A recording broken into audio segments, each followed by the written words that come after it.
be here with you today. Now, I don't know, maybe some people in America were talking about a cookie that was $18.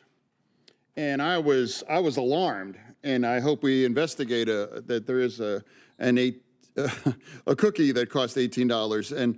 And do you believe that an anecdote on Twitter about a cookie that cost $18, is that reflective of our economy and where we're at, or not?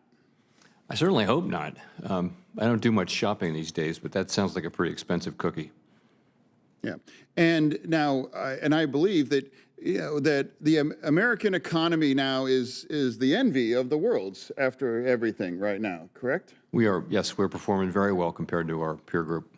Yeah, pretty great. And is it fair to say that the stock markets are all up at record highs? Right? Pretty close. Yeah.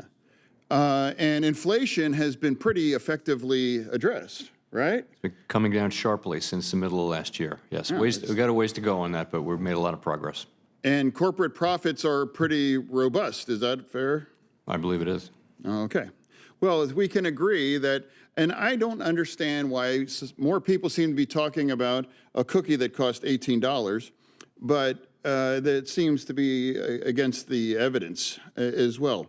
But given that, now, since things are pretty great, and we're in a really great, excuse me one second, place, but now I am concerned, and there's rumors going around that Basel, they're going to change, and they're going to reducing the capital, and I guess I'm concerned about that because I don't know why we would want to, and also I want the record to reflect on you're much smarter than I am.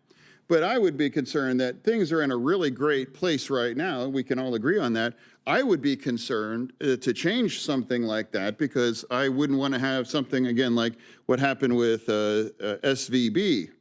And I just wanted to get your take on that. Sure. So U.S. banks are well capitalized, and generally speaking, they're quite well capitalized. And we're not talking about reducing current capital levels at all. Really, in the Basel III endgame, capital may well go up. And what we're talking about is whether the proposal that was put out by the bank regulatory agencies, including the Fed, and which has now been the subject of quite a lot of comment, whether, what changes will be appropriate to that. That's what we're talking about. We're not talking about reducing existing capital requirements. Oh, okay.